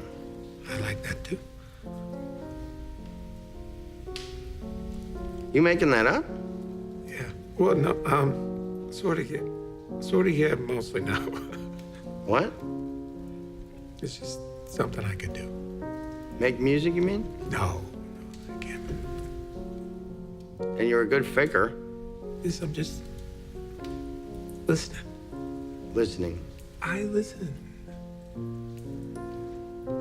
And then I just play what I hear. I'm not making it up at all. It makes itself up. Makes itself. Exactly. I just play. Sometimes all you gotta do is just show up, pay attention, and music happens. Your music happens.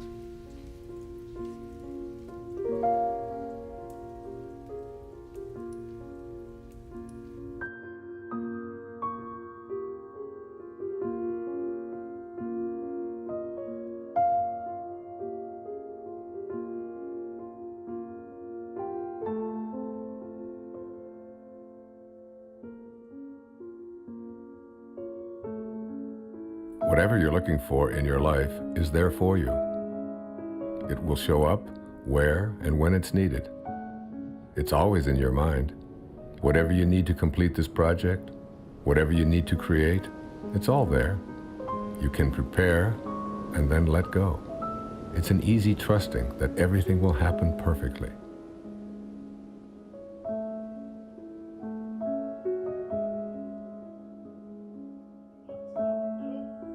Bend forward through your lower spine. Bend your knees. Place your hands on the floor. Move your hips up and down. Right, left, right, left, right, left, right, left. Get your You know lower what? spine I can't shoot it from here. No? No, there's tint. Oh, but we really need something for B-roll. We don't have anything. I'm not the director. I don't know what David wants. Where is he anyway? He's probably sleeping off a hangover. Well, I gotta go in. I can't shoot it from out here. Oh, great. Go in. Go do that.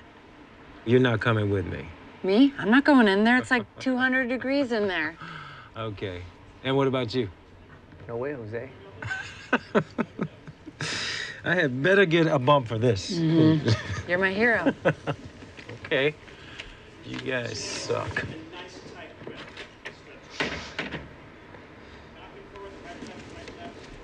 Hey, good morning. Good morning. I got up early. I was scouting locations. What? I found the most amazing spot overlooking the ocean. For what? For this? Yeah, for this. Really? It's a little bit of a hike, though. That's okay. We will indulge your creativity. You sound inspired, David. I am inspired. I'm making music, doing the down. What are you talking about? What is Rob doing in there alone? That's some crazy hot yoga torture. Yeah. I can't let him be in there by himself. Cover me, I'm going in. You're going in? Pick up your right foot in front of you. He's going in. I can't believe it. We live in a world in which all things are possible. There are no accidents. There's a divine organizing intelligence that supports all things.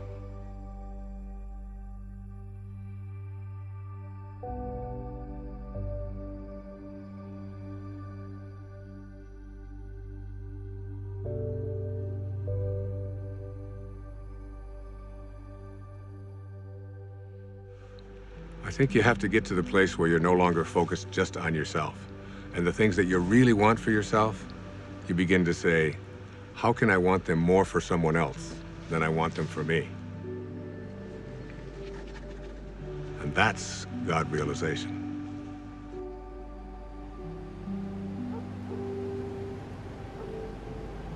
One of the things that happens when you move away from ego is that you move from a sense of entitlement to a sense of humility.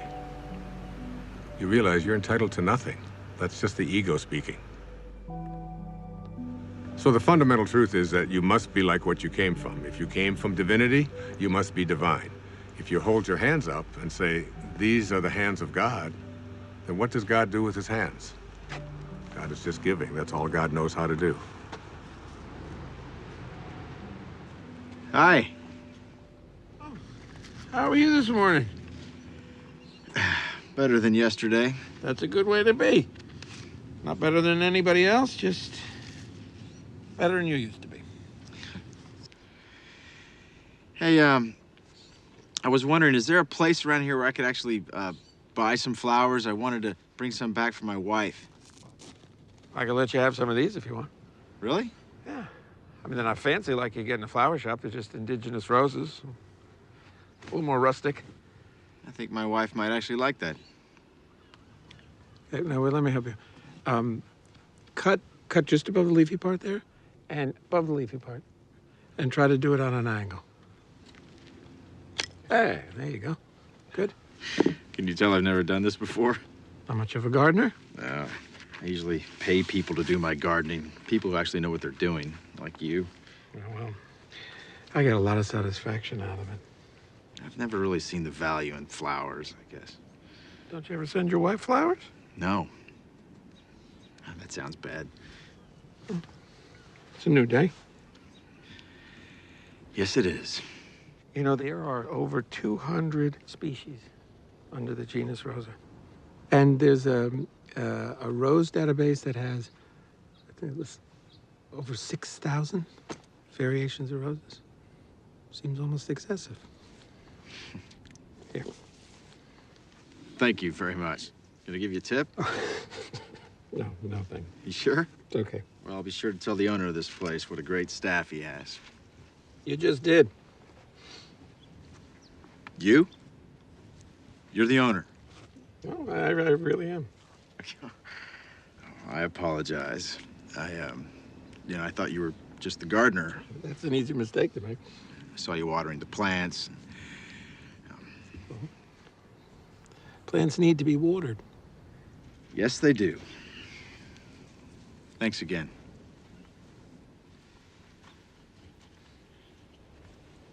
Can I ask you a favor? Yeah, sure. I'm here for a board meeting. Yeah, I know. You were at the House of Promise, right? Yes, and I've got to give this to the executive director, but I don't know what room she's in. Oh, I can find it. Well, actually, could you give it to her for me? Yeah, sure. Is it important? No, it's just some papers. Okay, yeah. And if you could give it to her this afternoon, after I've left. Yeah, I can do that. Appreciate it.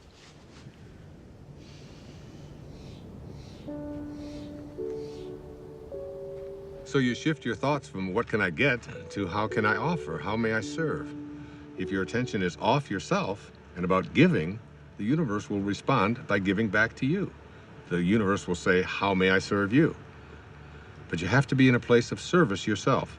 That's when the transition is complete, when you move into that place that is without ego.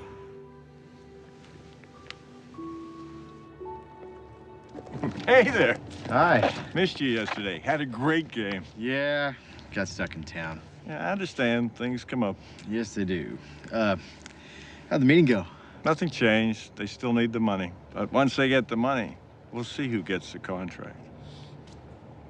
See you in the city. All right, see you here. Not so fast. Don't tilt it. No, we don't want to crush the flowers. That's very good. Oh, I'm telling you, you don't want to know how much these flowers cost. You know, it's the same florist the mayor uses. Now, oh, be careful, please. Thank you.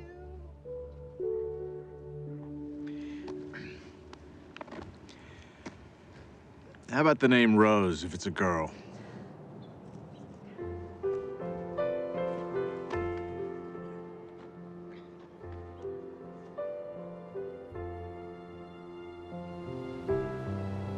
As we move into the meaning phase of life, it's not as if you no longer are ambitious. It's that you have ambition with meaning. You're ambitious about other things. So now your ambition is transformed into purpose, and you have to learn to become the observer and to step back.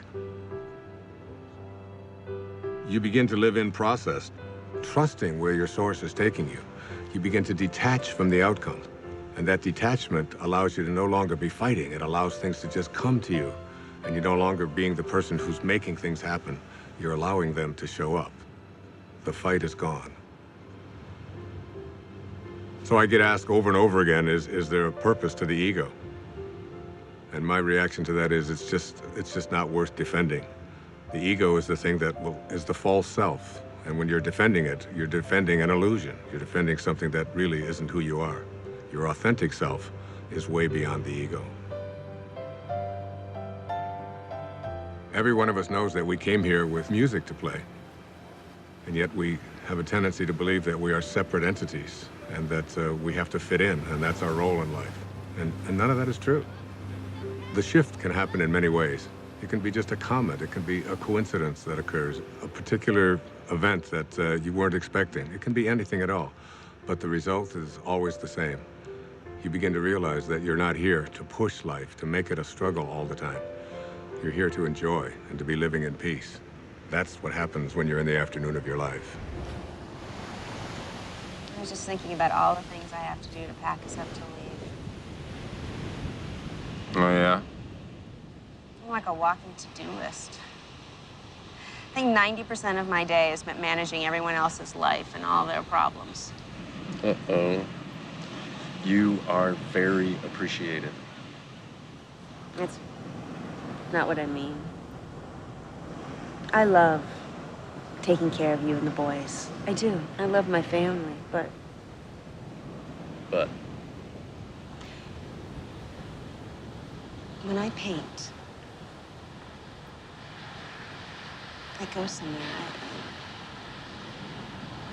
I feel connected. I feel blessed. And you're good at it. I miss it so much. On the hike yesterday, and Jack told me that I don't paint. I realize that my own children have no idea who I am. They don't even know what I do.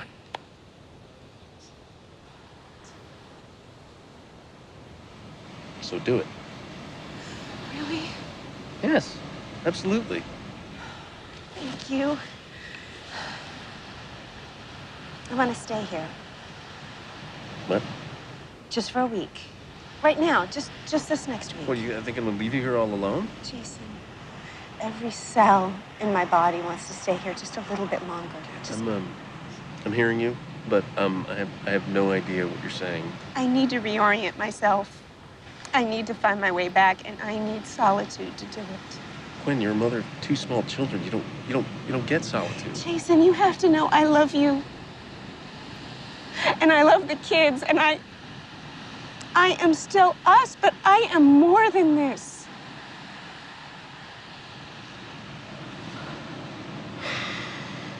Okay. There's just one problem. See, I don't know how to do what you do. You'll be great. It's just for a week. You'll survive. And then we go back to normal. I don't know about that. Oh, you're good at this. Oh, that's not fair. You know what you're gonna get good at? What? Laundry. I see lots of laundry in your future. That's great. That's great.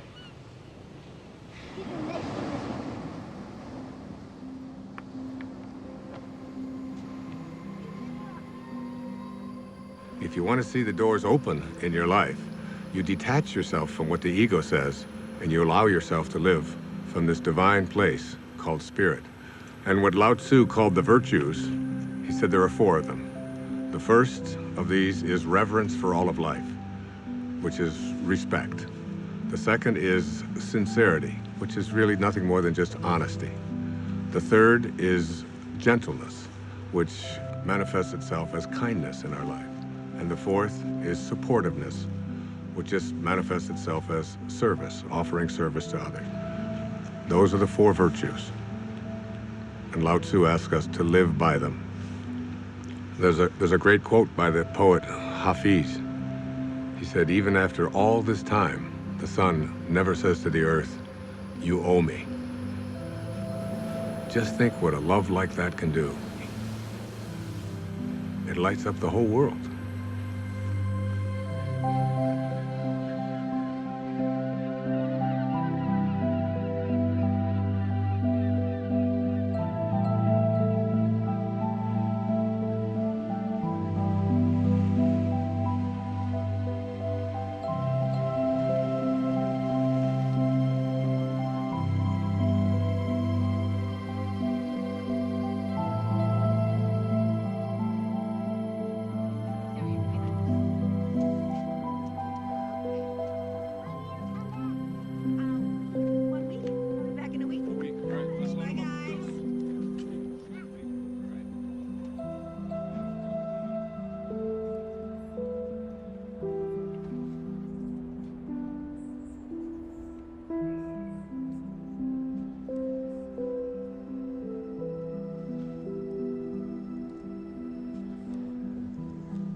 Oh, David.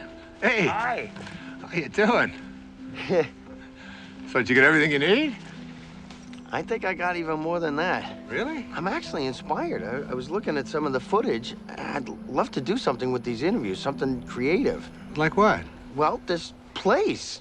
There's something happening here. What you're talking about, the people, themes, I think I can really do something with Wait a second. I thought you were just a technician on this shoot. Isn't that what I heard you say before? I guess not. I think I'm getting it. Well, you know, David, the point is we're all going to get it. Ultimately, we're all going to get it. There's a great line from A Course in Miracles where Jesus says, if you want to be like me, knowing that we are alike, I will help you. If you want to be different than me, I will wait until you change your mind. And you will change your mind. And really, isn't it the ultimate thing is, why should we have to die in order to get it? We ought to be able to get it while we're here. It's been a pleasure. Thank you, my friend. God bless you.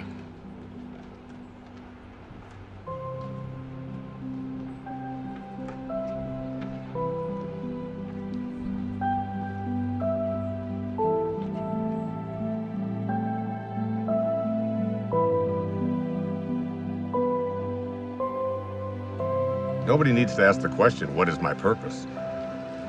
It will always be found in service. If you can just for one day put your attention on making life better for someone else, if you can focus on thinking like that, that's how God thinks. It's an ancient concept, but it's still relevant. To touch someone's life is more valuable than any amount of money. My friend Byron Katie says, to believe that you need what you don't have is the definition of insanity. That you can't be fulfilled until you get all these things, that's an illusion. Really, you don't need anything more. It doesn't matter what it is you do. You could be a cab driver, a teacher, a factory worker, a manager. What matters is that you put your attention on how may I serve. Think of the people you go to, whoever you are in your path. You can run an entire business this way, not being attached to outcome, putting attention on service. Your life becomes about living those virtues. How can I serve? How can I be gentle? How can I be reverent? Thinking like that means you're living in meaning. The messages of the morning are about what you can and can't do, about how society defines you. But in the afternoon, after the shift, it's about connecting to an energy that's taking care of everything, and we're all just being done. Try to stop yourself from breathing, from your fingernails growing. Living the virtues is all we need to do. The truth is, I feel something else is in charge of all of this.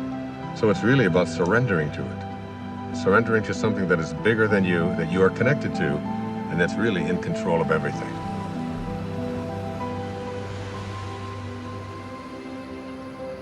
There's a place deep within us that wants to feel fulfilled, that wants to know that my life has made a difference, that I've left this place, this planet that I've lived on, better than when I arrived, that someone's life has been profoundly touched because of my existence.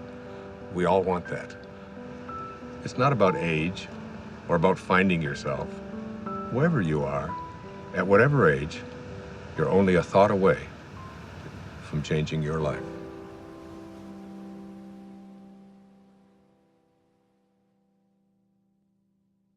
This is not a race. You don't have to run. You might even slow it down. Take a look around instead of chasing everyone. Nothing to prove, no point to make. If when it's said and done, you know in your heart that your song is sung. Don't go with your song still inside you. Let it guide you every day. We all know that it's good to be humble, but don't mumble your life away. You could lose it all. You would still feel like you'd won.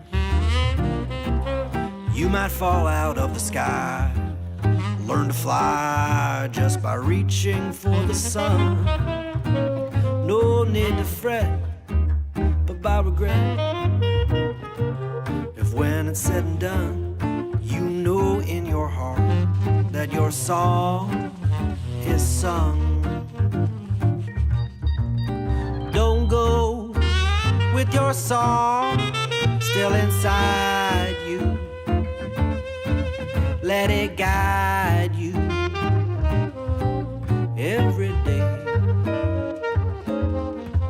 We all know that it's good to be humble, but don't grumble your life away. A little teamwork now. La la la la la. La la la la la. Low la low la low. Low la low la low. La la la la la la la. La la la la la la la. Low la low low low low. Low la low low low low. Rubber da scrub. Hobba de hobba do. Hooba da hooba da hooba de hub. Hooba de hooba de hooba de ho. Don't go with your song still inside you. Let it guide you every day. We all know that it's good to be humble, but don't fumble. Don't grumble, don't mumble life away.